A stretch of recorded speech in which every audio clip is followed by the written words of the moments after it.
Hai guys, kita kembali lagi dengan Manga Haul bulan November. Dan kali ini ada beberapa judul-judul yang agak berbeda dari biasanya. Ah, ini dia Kindaichi 37. Kindaichi 37 ini aneh ya. Saya langsung beli nomor 7 sama 12. Itu disebabkan karena saya sebelum melakukan manga haul ini saya udah pernah beli Kindaichi. Dulu tuh actually jauh sebelum saya pernah beli manga seperti sekarang, saya pernah beli secara sporadis dan salah satu judul yang saya beli itu ya Kindaichi ini. Saya beli karena pas itu saya bukan tertarik ya, tapi kayak kaget gitu. Oh, kok eh, cetakannya kok tebel banget gitu. Beda dengan kan ada eranya tuh di mana Alex cetakannya sempat jadi makin tipis, makin tipis, makin tipis, dan itu adalah era di mana saya sempat berhenti lah baca koleksi komik Indonesia gitu. Jadi saya nggak update, tahu-tahu saya lihat loh, kok ada yang tebel gini yang saya belum tahu tuh namanya book paper ternyata. Nah, terus dari sejak itu saya terus secara sporadis beli Kindaichi 37, cuman ada beberapa nomor yang saya ketinggalan. Nah, yang ketinggalan itu termasuk yang buku 7 dan 12 ini. Kalau kalian bisa lihat, ini buku 7 dan 12 itu, yang 12 ini tuh saking susahnya nyari sampai saya beli dari Gramedia, saya nggak tahu ini saya beli online, Gramedia online dari cabang mana ya. Kayaknya sampai saya harus beli dari cabang Aceh apa cabang, pokoknya sampai dari luar Pulau Jawa deh. Ya, karena yang ada tersisa tinggal di sana gitu. Terus bahkan ada satu lagi volume yang saya di cancel pembeliannya karena dianggap sudah mereka salah stok, tulis stoknya gitu. Kita lihat, katanya ini bakalan tamat di edisi 18 kalau nggak salah ya. Terus saya tertarik juga sih sama Kindaichi 37 karena ini saya kan baca Kindaichi ketika saya masih zaman SMA dulu, dan Kindaichi-nya juga masih SMA. Sekarang Kindaichi-nya sudah jadi umur 37, sudah mendekati usia saya. Waduh, saya jadi kasih tahu orang nih usia saya berapa ya, begitulah. Jadi katanya nih habis selesai ini, saya nggak tahu ya karena saya sempat ngelihat akun Twitter. Kalau setelah Kindaichi 37 ini selesai, katanya ya sekarang udah terbit lagi Kindaichi baru lagi, katanya Kindaichi dengan anaknya. Saya nggak tahu itu beneran apa nggak, nanti harus saya cek. Biasanya Indonesia Alex nih cukup sering nih menerbitkan Kindaichi, jadi Kindaichi Premium, Kindaichi ini dan Kindaichi itu.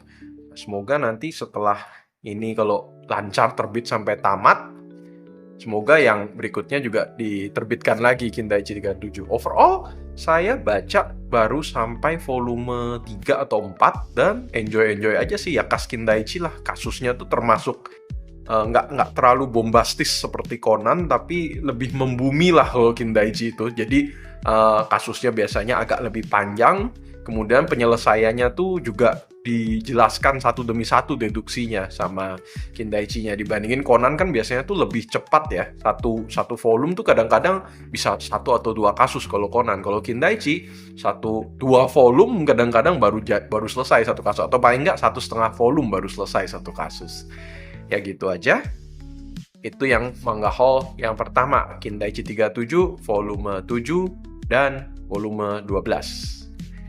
Berikutnya saya random ambil Yotsuba lagi karena mau sekalian dikomplitin. Saya sampai lupa karena saya belum baca itu, saya aja nggak inget saya udah punya Yotsuba buku berapa aja. Kalau nggak salah 1, 2, 4 terus langsung 1, 2, 3, 4 terus langsung lompat yang paling terakhir 16. Sekarang saya beli 6, 7, 8, 9. Yang ini udah saya buka, lebih tebel juga ya. Kalau dilihat ternyata bukan cuma buku 16 yang lebih tebel ya, ternyata ini buku 9 juga tebal. Ini udah saya buka karena tadinya ini kan saya beli dari Gramet, ini barengan gitu, terus di sini ada alamat saya, jadi harus saya buka dulu supaya nggak kelihatan. Gitu. Ini buku 9, cetakan so far oke, semuanya bagus.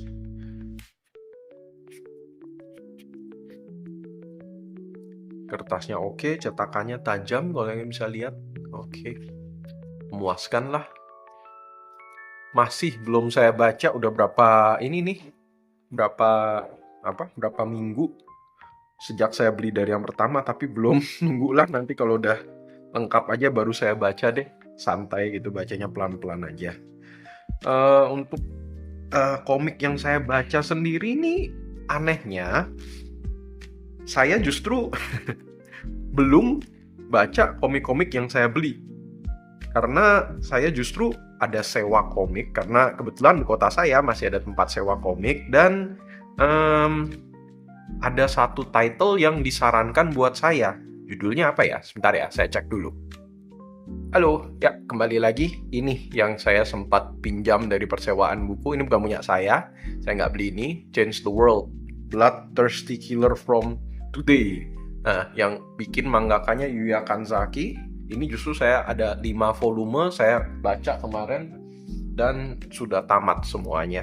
Pretty good ya ceritanya.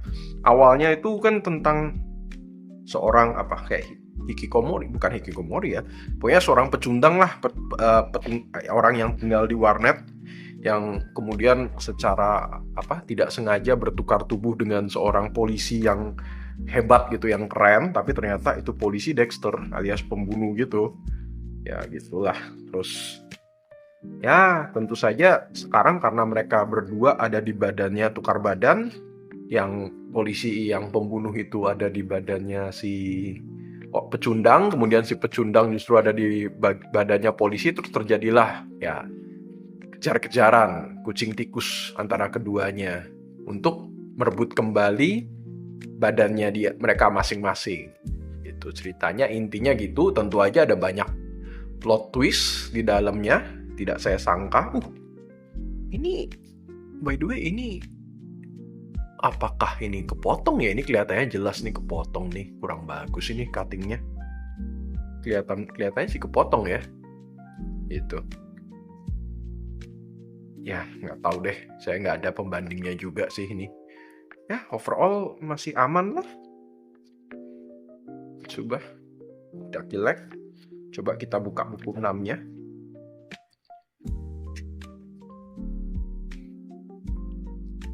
Oh iya, saya lupa. Saya juga kemarin selain baca yang Bloodthirsty itu, saya juga baca komik lain. Udah saya kembaliin, jadi nggak ada di sini. Look Up, itu manga tentang tenis. Yang bikin saya lupa nama mangakanya siapa, tapi dia yang bikin manga Fantasista sepak bola. Saya sebenarnya lumayan suka dengan Fantasista sepak bola sih, tapi kayaknya sang mangaka tuh lebih tahu soal sepak bola dibandingin soal tenis, karena menurut saya karyanya itu Look Up ya berdasarkan rekomendasi sih sebenarnya itu, cuman menurut saya kurang ya. Jadi kalau mau gila-gilaan sekalian, lebih kerenan Prince of Tennis jauh. Akhirnya ya memang cuman 8 volume dan manganya kena cancel, kena kapak. Itu kelihatan sekali sih ceritanya kayak belum berakhir tapi udah dipaksain berakhir. Tapi ya memuaskan sih sebenarnya endingnya. Overall ini dia Yotsuba 6789, dan saya bakalan terus melengkapi di minggu-minggu berikutnya. Yang ini agak kuning nih, sayang, tapi ya udahlah. Karena halamannya nggak apa-apa, ya sudah. Tak apalah. Oke, Yotsuba. Next adalah manga dari PGI Versus buku 5. Ini Versus cepet banget nih terbitnya dari PGI nih. Wah, iri deh kalau yang lain. Karena mungkin kelihatan ya, ini pasti laku banget ini, makanya Versus bisa ngebut banget terbitnya. Of course, seperti yang kalian tahu, ini adalah karya dari penulis atau mangaka One yang kerjasama dengan Kyotaro Azuma masih. Dan ya saya nggak bisa bicara banyak karena saya udah beli semua 1-5, dan selama ini cetakannya juga bagus-bagus aja. Ya bisa lihat kertasnya apakah lebih tipis ya? Kerasanya sih lebih tipis. Tapi masih bagus kok cetakannya. Jadi ya udahlah. Saya belum baca, tapi dari review orang-orang semua mengatakan bahwa sampai volume 5 ini cerita dan kualitas ceritanya itu masih terjaga bagus dan artworknya juga tetap keren. Cuman ya setelah ini pasti jadwal terbitnya nggak akan secepat kemarin. 1-5 ini kelihatannya secara konsisten setiap 1 bulan terbit ya.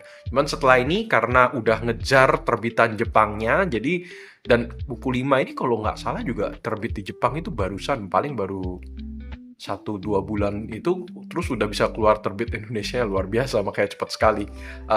Setelah ini mungkin ya harus tunggu sekitar 3-4 bulan lagi baru keluar, mungkin setengah tahun bahkan sampai buku 6-nya keluar. Makanya saya nggak terburu-buru membaca karena pasti kekejarnya cepet dan habis itu harus nunggu lama. Tapi ya untuk versus ini semoga kualitasnya dari penulisannya terus dipertahankan sama mangakawan ya. Oke, that's it untuk versus. Nah ini dia Dragon Ball. Ingat kan yang kemarin saya sempat mengeluh mengatakan dapetnya jelek, parah dan lain sebagainya. Dan tapi untungnya ya sama sellernya mau diganti. Terima kasih sellernya. Saya nggak mau nyebut siapa sellernya. Jadi ya sudah, pokoknya masalahnya beres. Ya memang agak ribet, harus ditukar, harus nunggu agak lama. Dan kebetulan juga sellernya pas itu bilang, kalau bisa coba tolonglah minta. Dia bilang tolong minta pesen sesuatu yang lain supaya ongkirnya nggak berat gitu. Ya udah, saya pesen satu lagi deh. Saya pesen juga manga lain, nanti ada kok di sini. Tapi bagaimana sekarang Dragon Ball-nya? Oke sih, ini Dragon Ball-nya yang dia kirim kali ini udah saya cek semuanya bagus. Ya baru luarnya sih, nggak tahu dalamnya.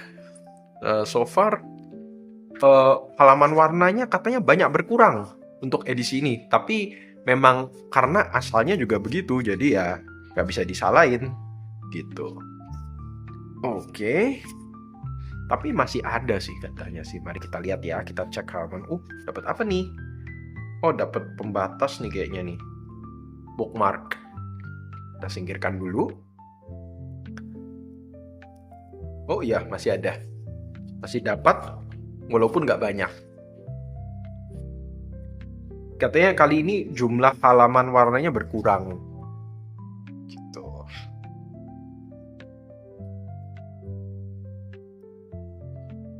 Tapi overall secara cetakan dan secara kualitas translasi masih bagus.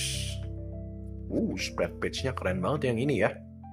Wah, semoga deh ini tetap terus bisa dipertahankan sampai volume 30. Semoga jadwal terbitnya juga lebih lancar ya. Jangan tiap 2 bulan sekali, nanti kelamaan nunggunya. Kalau 2 bulan sekali kan bayangin aja nih. 32 volume kemudian dikali 2, 64 bulan, berarti 5 tahun. Wah, terlalu lama. Kalau bisa ya, toh Dragon Ball kan sudah tamat juga, udah tamat lama. Supaya momentumnya nggak hilang gitu, jadi terbitin aja tiap bulan. Kayak Naruto Bind Up Edition tuh, lancar terus terbitnya. Oke, itu aja untuk Dragon Ball. Titan Bind Up Edition volume 8. Nah ini yang saya tadinya belum berencana beli, karena dia belum diskon, tapi karena diminta tolonglah beli untuk beli sesuatu supaya memperingan ongkos kirim, ya udah saya terpaksa beli. Dan ini yang saya putuskan, ya udahlah sekalian lah Attack on Titan. Apalagi saya denger kan ini jadwal terbitnya cukup terancam ya, cukup terlambat katanya pada saat buku 7. Saya kebetulan pada saat buku 7 terbitnya lama sampai menuju buku 7, saya kan belum mulai beli manga, jadi saya nggak sadar kalau terbitnya tuh lama menuju buku 7. Bahkan banyak orang tuh takut bahwa Attack on Titan Bind Up Edition ini dikapak, maksudnya dihentiin di tengah jalan penerbitan di Indonesianya gitu. Waduh, ya udahlah, saya pikir-pikir kalau udah gitu kan nanggung banget, apalagi ini udah volume 8 saya ngikutin terus gitu kan. Terus kalau tahu-tahu di cancel di tengah jalan kan sedih juga ya, padahal kan nggak panjang, ini cuma sampai buku berapa, 17 atau 18 sudah selesai harusnya. Saya juga belum baca ini. Kalau dilihat dari ini covernya, berarti ini udah mulai masuk ke ceritanya si Historia ini. Iya, betul sih. Tuh. Oke. Apa itu, siapa Historia? Nah, ya jangan saya spoilerkan deh, lihat baca sendiri deh. Attack on Titan tuh salah satu cerita yang bagusnya kalian tidak dapat spoiler apapun, masuk blind dan terkejut dengan setiap plot twist yang diberikan sama Hajime Isayama Sensei. Gitu aja. That's it untuk Attack on Titan Bind Up Edition. Untung beli ini gak cacat. Kalau cacat lagi kan kan kacau. Masa saya harus tuker lagi, beli lagi sesuatu yang baru kan? Aduh. Ya sudah, begitu saja. Oh, yang berikutnya ini jujur aja adalah manga yang tidak harusnya saya beli. Saya tidak expect mau beli manga Yu Yu Hakusho Premium Edition ini, tapi setelah ngelihat covernya, aduh jadi tertarik terus beli deh. Terus saya pikir-pikir lagi, ya udahlah, karena Yu Yu Hakusho sendiri kan cuman 18 volume tamat. Kemudian volume apa ya, Deluxe Edition, Premium Edition, apa edition inilah, itu tuh memuat 1,5 volume, 1,5 tankobon per penerbitan. Berarti ini tuh cuman 12 aja, 12 volume dan udah tamat. Makanya saya tertarik beli. Saya semoga cetakannya bagus sih. Kalau dari covernya nih kelihatannya kualitasnya premium. Dan ini timbul juga. Keren. Oke. Sudah tulisan jelas nih, premium. Dari karyanya Sensei Yoshihiro Togashi, dan kalau sudah frustasi dengan Hunter-Hunter yang tidak tamat-tamat, ini paling nggak karya dia yang tamat gitu. Ya. Oke. Dari banyak orang bilang artworknya Yoshihiro Togashi itu biasa-biasa aja, tapi sebenarnya bagi saya betul memang artwork dia mungkin kelihatan biasa, apalagi di volume-volume awal. Tapi makin ke volume-volume belakang, sebenarnya artwork Togashi itu banyak meningkat. Dan satu hal yang bikin karya Togashi bagus, gak cuman kita melihat dari artworknya yang mungkin dianggap biasa ya, tapi cara dia paneling itu bagus dan membuat orang itu gampang ngikutin ceritanya dia. Gitu. Nanti kalau udah masuk awal-awal dari Yu Yu Hakusho ini sebenarnya belum battle shonen banget ya istilahnya ya, belum sampai ke turnamen arc yang dan lain-lain ya. Cuman kalau nanti kalian udah sampai di momen-momen battle shonen di turnamen arc, itu kelihatan bagaimana kejeniusan dari Togashi itu meramu cerita dan meramu battle-battle yang ada sampai orang tuh tertarik untuk terus membaca dan ngerti untuk setiap karakternya.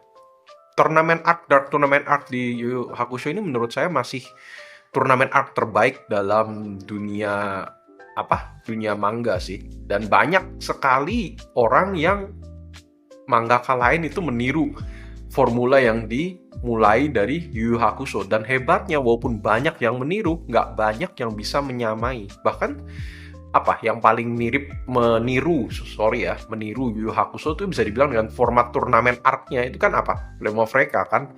Dan buat saya aja Flame of Recca, sesuka-sukanya saya dengan Flame of Recca, itu masih sedikit di bawah Dark Tournament arc-nya Yu Yu Hakusho. It's that good, man. Makanya sayang sih kalau Yu Yu Hakusho live action itu tuh memang cukup bagus ya live actionnya ya, tapi menurut saya tentu aja belum bisa menyamai hebatnya manganya Yu Yu Hakusho ini. Saya nggak sabar baca Yu Yu Hakusho. Bernostalgia kembali dengan karya klasiknya Togashi Sensei. Yona, The Girl Standing in the Blast of Dawn.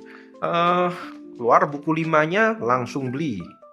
Saya kayaknya ya, kebetulan kan saya ada pelanggan saya adalah pelanggan dari persewaan komik juga yang di dekat rumah saya, di kota saya itu.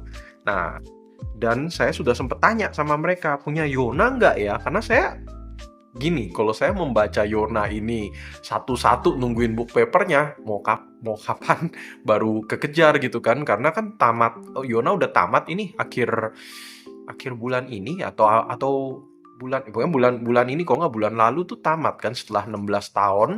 Tapi kan tamatnya di volume 40-an. Sekali lagi kalau nungguin jadwal terbit cetak ulangnya, cetulnya buku paper ini, kalau dia terbitnya setiap 3 bulan 2 buku, berarti satu setengah bulan satu kali, itu berarti gimana?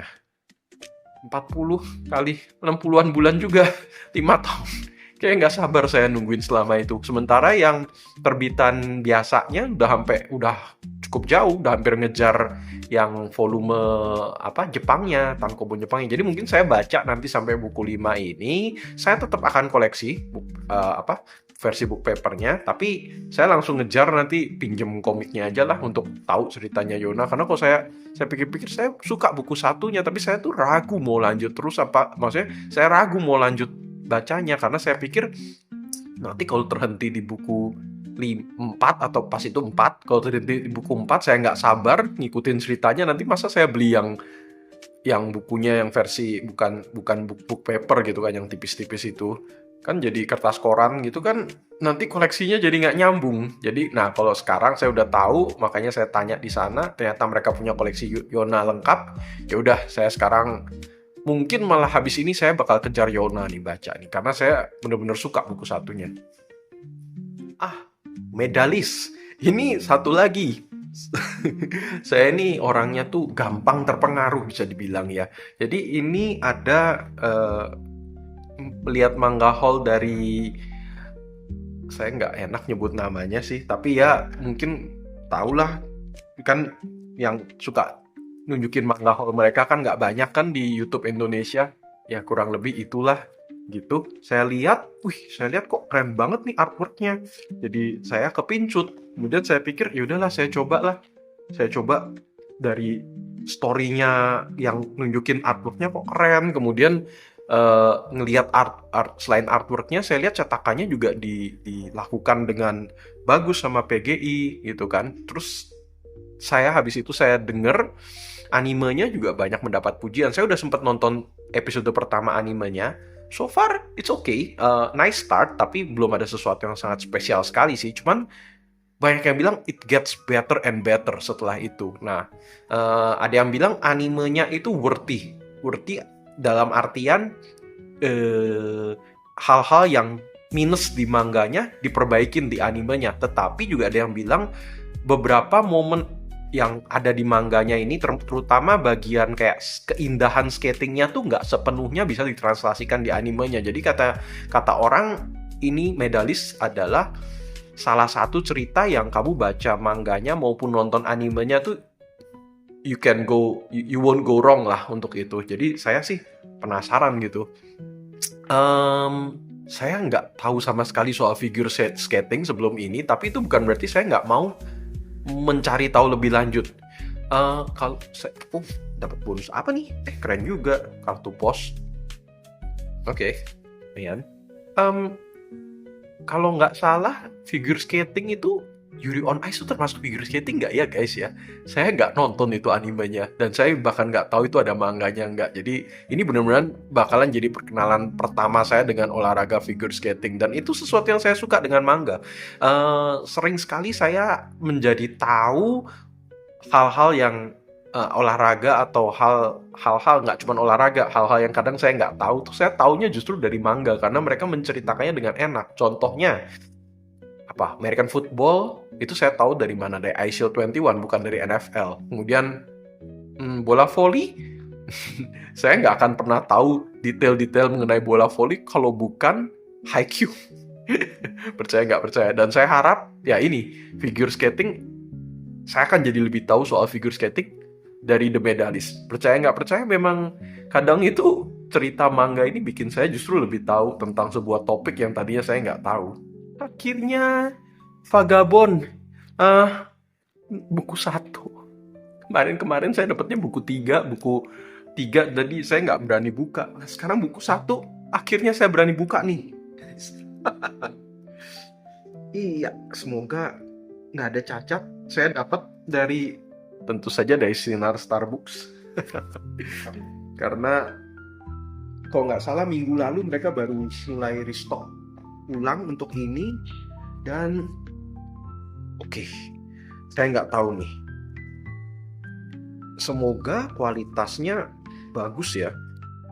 Maksudnya bukan kualitas cerita ya. Kalau kualitas cerita saya rasa everybody knows ya, Vagabond itu tuh bagus, tinggal masuk seleramu nggak. Nah, saya sendiri nggak tahu karena saya belum pernah baca Vagabond, percaya nggak percaya. Nah, ini katanya yang sempet jadi bahan gunjingan orang tuh ini nih. Katanya mereka kecewa, ini kenapa nggak sekalian aja ada di sini, tapi cuman slipnya aja gitu. Oh, jadinya orang bilang, ya harus disimpan deh gitu. Ini bahkan dalamnya pun keren ya, kayak sebuah artwork Jepang gitu. Ya pas lah untuk sebuah mahakarya Takehiko Inoue, yang sayangnya sama Takehiko Inoue sendiri nggak tahu mau ditamatin apa enggak. Anyway, kita lihat aja apakah bagus. Ini kelihatannya ini ya, artwork dari tankobonnya ya, cover tankobonnya yang volume 1, 2, dan 3 kan? Karena ini kan 3 in 1 ya, kalau tiap deluxe edition ya sepertinya begitu. Kalau dari cetakannya kayaknya sih bagus sih ini. Dan ada halaman warnanya. Ini sesuatu yang Berserk Deluxe Edition nggak ada nih. Dia bikin halaman warnanya ada juga. Bagus lah. Memuaskan sih. Cetakannya juga tajam. Ya, tentu aja. Kualitas kertasnya juga bagus. Tebel, tapi nggak terlalu tebel banget. Pas. Dan tentu saja untuk kualitas artworknya Inoue Sensei, ya. Saya tuh pernah bercanda sama istri saya. Saya bilang, kami tuh sama-sama bilang kayak, wah, Inoue Sensei itu mungkin stres kali gambar artwork tiap panelnya Vagabond yang begitu bagus, sampai akhirnya dia memutuskan udahlah ntar dulu lah. Soalnya memang sebagus itu sih. Saya nggak sabar untuk mulai mencoba membaca cerita Vagabond ini, dan pengen tahu sebagus itukah sampai ini. Kan salah satu Vagabond itu kayak salah satu manga yang disebut sama banyak orang sebagai salah satu manga terbaik. Walaupun belum tamat, banyak orang tuh mau membeli definitive editionnya ini just because it's that good gitu. Jadi saya nggak tahu deh. Harapan saya ini bakalan lancar terus terbitnya. Harusnya kalau sekarang terakhir kalau nggak salah Vagabond itu tuh terakhir berhenti terbit di tankobon 36 apa 37 ya.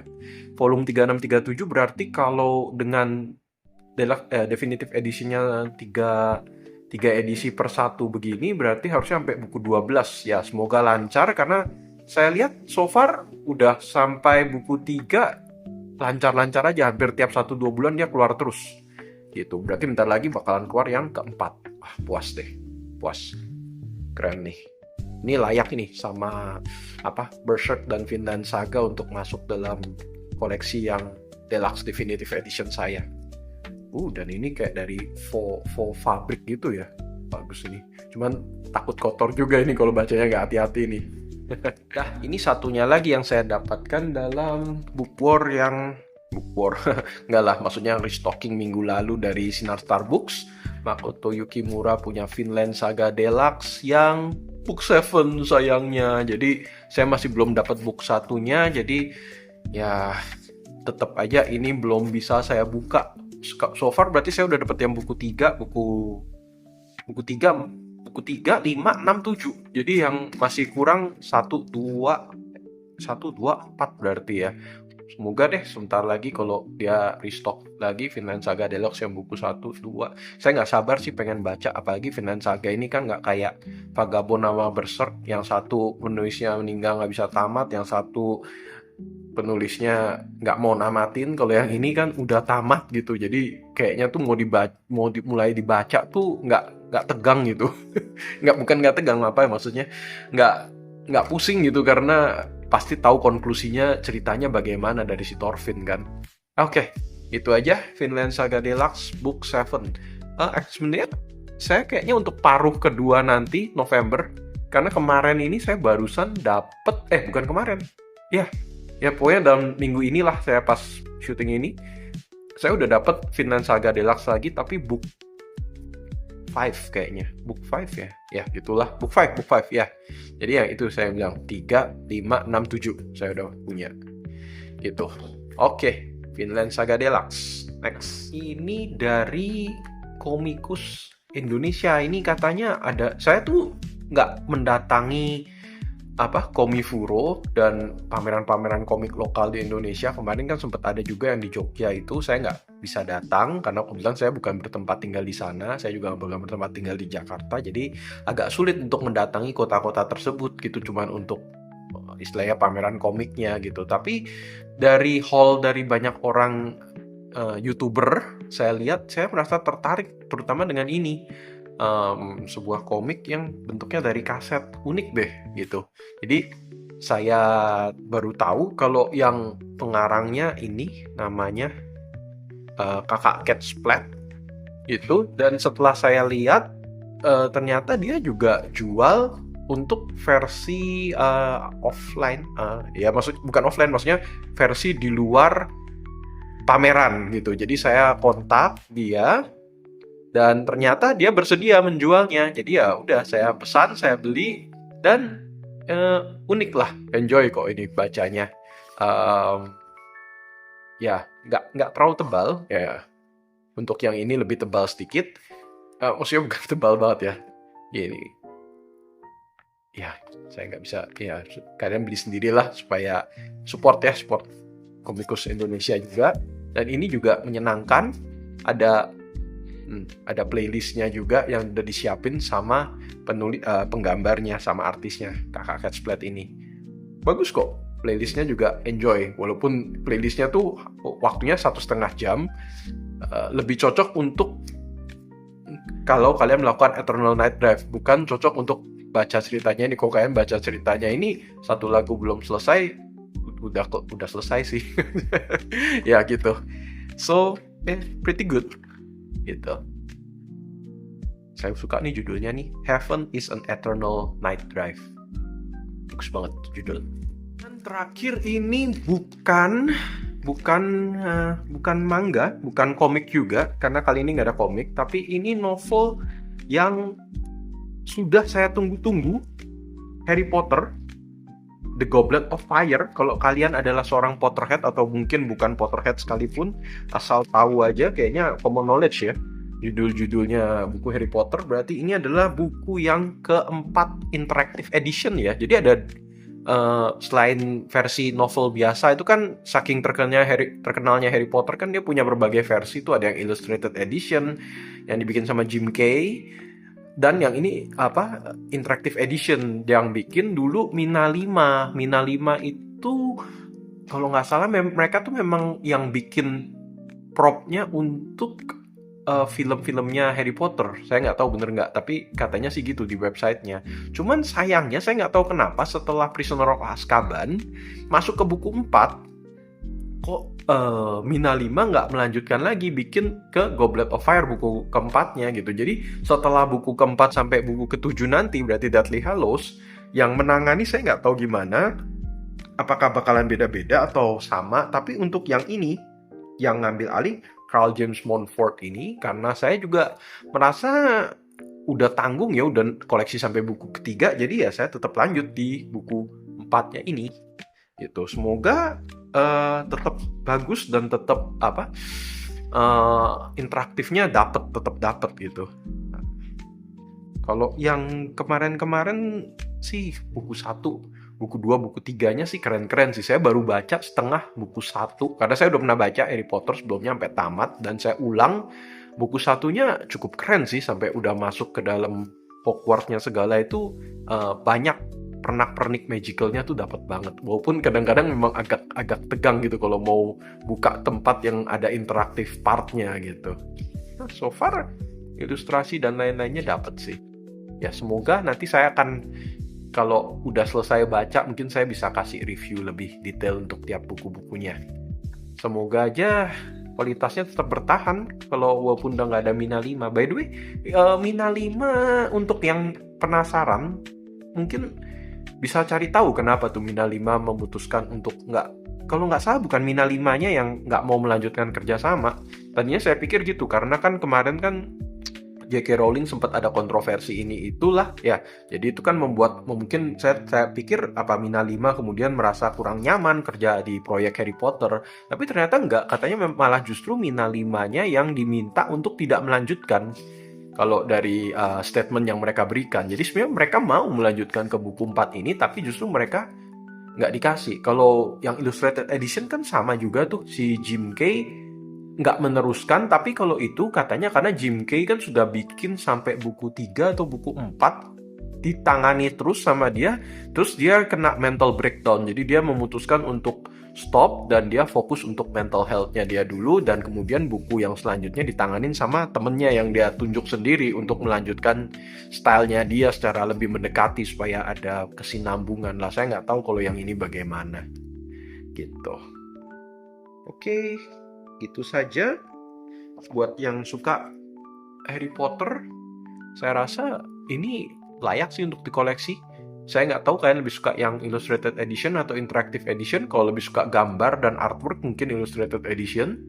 Kalau lebih suka yang ada istilahnya pernak-pernik yang bisa kalian main, bukan kayak mainkan ya, tapi untuk membantu menghidupkan fantasi kalian tentang apa yang ditulis J.K. Rowling, mungkin Interactive Edition lebih cocok. Gitu aja. Oke, that's all untuk Manga Hall dan Comic Hall kali ini. Nggak ada komik sih sebenarnya kali ini. See you untuk akhir bulan November nanti. Apakah mungkin barang-barang saya dari Peri Plus yang saya sudah order hampir sebulan lebih akan datang.